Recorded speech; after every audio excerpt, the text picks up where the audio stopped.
नक्की किंवा तुम्ही नवीन संशोधन करा. हां, तुम्ही म्हणता की यांना संशोधनासाठी प्रोत्साहन द्यायला हवं. उदय देवळाणकर सर आपल्यासोबत आहेत. उदय देवळाणकर, तुम्हाला या संदर्भामधनं खरं तर आता एवढा डेटा आहे, म्हणजे आपण ज्यावेळेला पर्जन्य भविष्य म्हणतायत ते तसंच प्रत्येकाला ते भाकीत हवं आहे, भविष्य हवं आहे, काय होणार आहे पुढचं हे हवं आहे. हे असताना जो आधार मागे काही शेकडो वर्षांचा आपल्याकडे आहे, तयार आहे, गणिताच्या आधारे असेल किंवा इतर काही निरीक्षणांच्या आधारे असेल, सरकारी पातळीवरचा खूप मोठा डेटा आपल्याकडे आहे ब्रिटिश काळापासूनचा.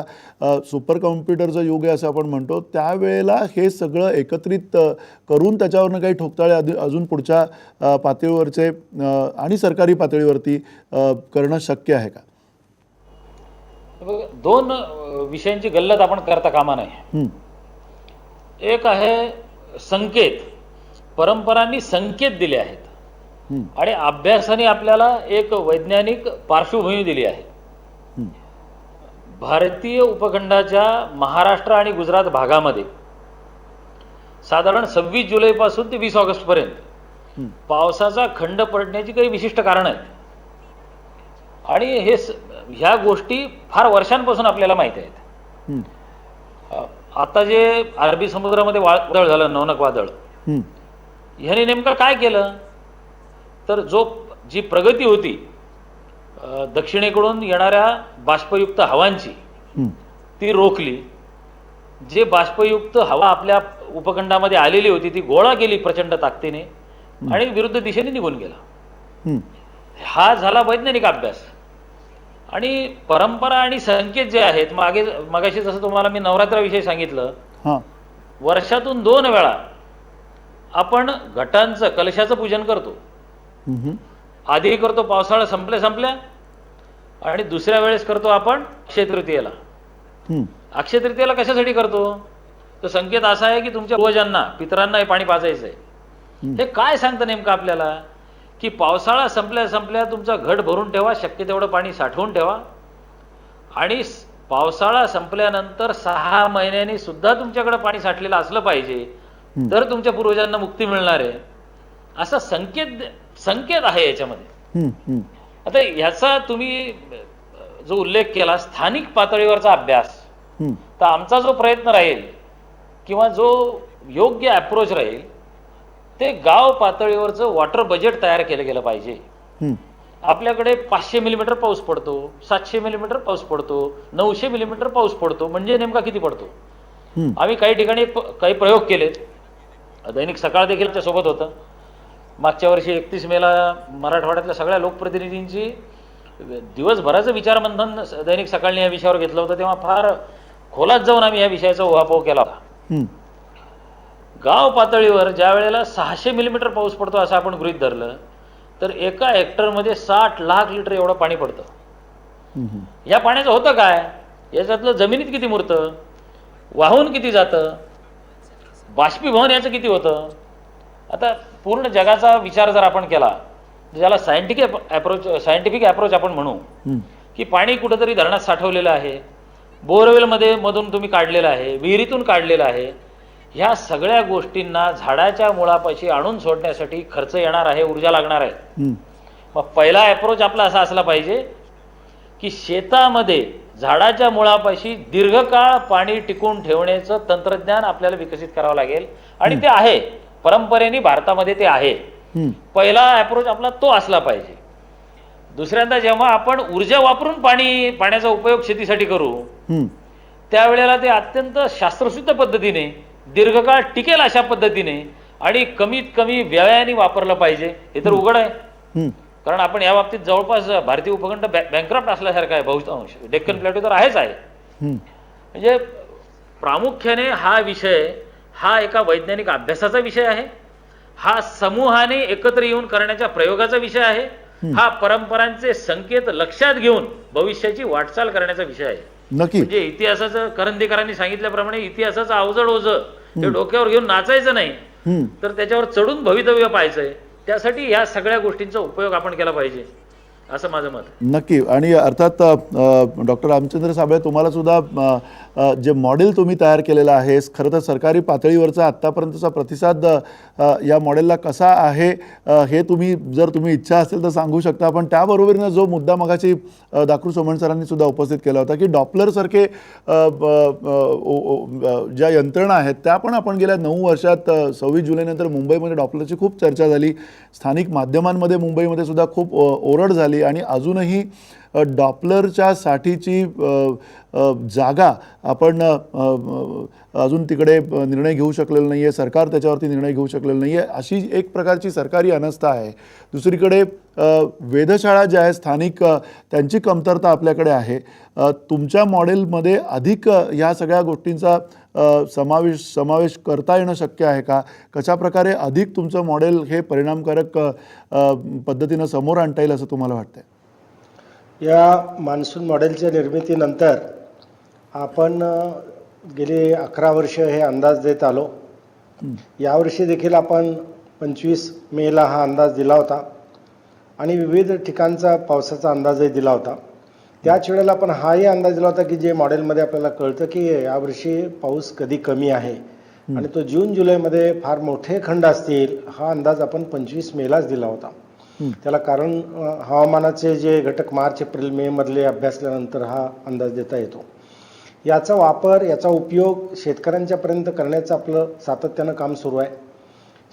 शासकीय पातळीवर जर आपण मगाशी विचारलं त्याप्रमाणे त्याच्याबद्दल असं आहे की काही वेळेला पाऊस एखादं वर्ष चांगला झाला की सगळे विसरून जातात की मान्सूनबद्दल आपल्याला काय करायचं आहे पुढं. डॉपलरची आवश्यकता कुठल्या शहरांमध्ये आपल्याला बसवायला पाहिजे, फक्त मुंबईच का, त्याचं काय जे रेंज असतील त्यानुसार ते बसवायला पाहिजे. वेधशाळा बसवण्याचं जे महाराष्ट्र शासनाचं धोरण आहे ते गटापर्यंत आहे. म्हणजे 2061 ॲटॉमिक वेदर स्टेशन्स, स्वयंचलित हवामान केंद्र बसवली जाणार आहेत. आता हे गेले वर्ष दीड वर्ष चाललेलं आहे, त्याला काही अडचणी येत आहेत, पण ते बसवण्याचं धोरण निश्चित आहे.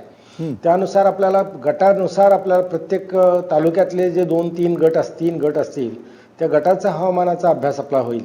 म्हणजे फक्त एकाच तालुक्याचा जरी अभ्यास आपण केला, उदाहरणार्थ आंबेगाव तालुका एक पुणे जिल्ह्यात आहे, पश्चिमेला 5,000 मिलीमीटर पाऊस पडतो, तर आंबेगाव तालुक्याच्या पूर्वेला 500 मिलीमीटर केवळ पाऊस पडतो. भोरची ती स्थिती आहे. भोरच्या पश्चिमेला पाऊस अधिक आहे, पूर्वेला फार कमी आहे. असं म्हणजे एका तालुक्याचं सुद्धा आपण जर का करायचं म्हटलं तालुक्याचं प्लॅनिंग, तर तालुक्याचं प्लॅनिंग करताना गटाचं प्लॅनिंग पर्यंत जावं लागणार आहे.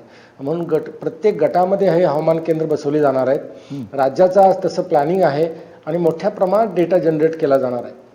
आता काही दिवसामध्ये आमचं असंही प्लॅनिंग चाललं आहे की जे काही डेटा इतर धरणांचा याच्यावरती जे हवामान केंद्र आहे तिथला 30 वर्षाचा डेटा जर मिळाला तर आणखीन मॉडेल आपल्याला विकसित करता येतील.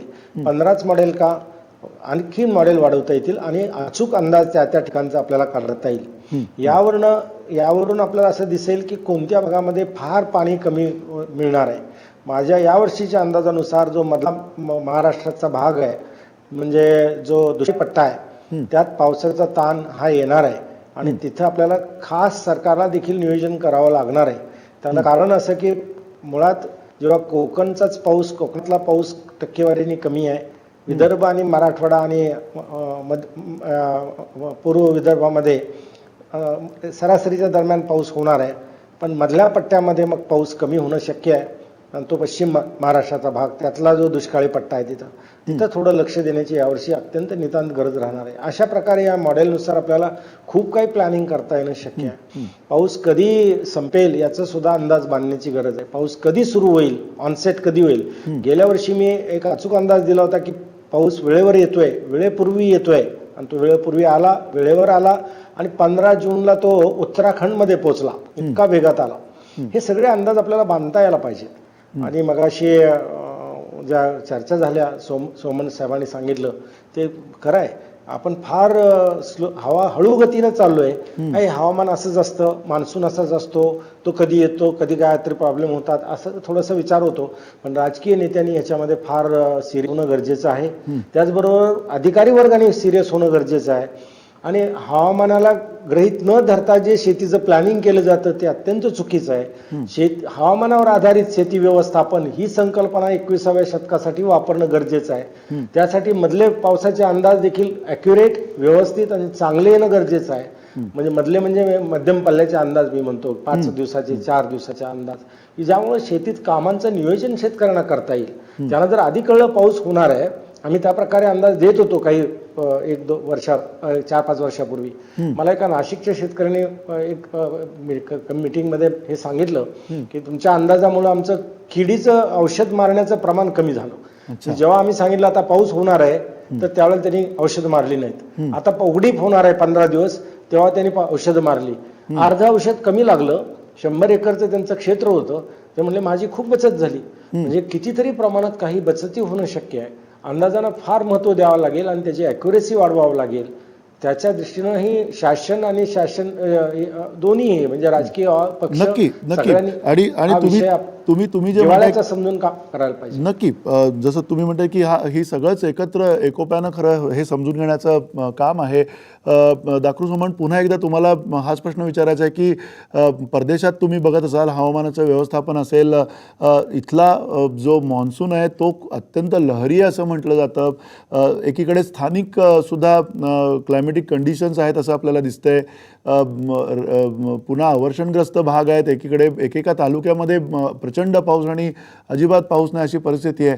हे सगळं जे चित्र आहे, जसं आता साबळे सर पण म्हटले की ठिकठिकाणी वेधशाळा ज्या आहेत त्या बसवण्याचं योजलं गेलेलं आहे पण अजून झालेलं नाही आहे. किती खरं तर आपण लवकर हे सगळं करू शकतो, करण्याची इच्छा जर असेल तर? इतर देशांमध्ये या विषयाला जास्त प्राधान्य दिलं जातं हवामान खात्याला. हे विशेष आहे आणि भारतामध्ये हा निग्लेक्टेड विषय आहे. पावसाळ्यात पावसाची आठवण होते, पाऊस जवळ आला की, आणि तो पडला तर आनंद आहे, विसरून जातात लोक. नाही पडला तर मग भ्रष्टाचाराचं कुरण मोकळं होतं त्यानं. पाऊस कमी पडल्यानंतर सुद्धा आनंदित होणारे लोक आहेत दुष्काळ पडल्यानंतर, लक्षात घ्या. कारण मग पाण्याच्या गाड्या आणि ह्याच्यात भ्रष्टाचार होतो शेतीसाठी. मला एक सांगायचं आहे, 2 गोष्टी महत्त्वाच्या आहेत. पहिली गोष्ट म्हणजे पावसाचा अंदाज बरोबर यायला पाहिजे, ओके. पण पाऊस कमी पडला किंवा उशिरा सुरू झाला तर काय करायचं, शेतकऱ्यांना पिकं घेताना काय मार्गदर्शन करायचं, याच्या योजनासुद्धा आपल्याकडे तयार पाहिजेत. म्हणजे समजा आता पाऊस उशिरा सुरू झाला तर आपल्याला सांगता यायला पाहिजे की हे पीक न घेता हे घे, आणि ते सुद्धा वेगवेगळ्या क्षेत्रात वेगवेगळ्या पद्धतीनं. आपल्याकडे त्या योजना तयार नाहीत. केवळ दुष्काळ पडला तर पाऊस किती पडला यापेक्षा कसा पडला याला महत्त्व आहे. जे काही पाणी पडतं पृथ्वीवरती त्याचा नीट वापर करता येतो. अजूनही आपल्याला पाण्याची खरी किंमत कळलेली नाही, कारण मुबलक पाऊस पडतो म्हणून. पाण्याची किंमत कळली पाहिजे, पाण्याचा वापर नियोजनाने व्हायला पाहिजे. एवढंच नव्हे तर पाणी समुद्राकडे न जाता ते म्हणजे ते जमिनीमध्ये मुरलं पाहिजे. आता उदाहरण द्यायचं तर आपल्याकडे पंप लावतात, जमिनीमध्ये खोदकाम करतात, त्याच्यावर नियंत्रण नाही. जमिनीचं पाणी कमी होतं आहे जमिनीतलं, हे ओरड आहे. तेव्हा पाण्याचं नियोजन, पाण्याचा वापर कसा करायचा, जलसाक्षरता ही वाला, रेन हार्वेस्टिंग हा विषय महत्त्वाचा आहे.